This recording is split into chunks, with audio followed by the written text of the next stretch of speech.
2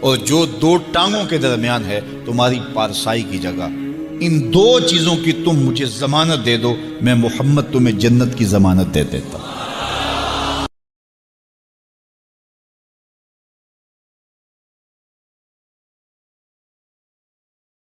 مائے نی میں کنوں آکھاں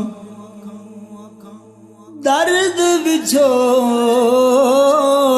دا حال نی، مائے نی میں کنوں آکھاں درد وچھوڑ دا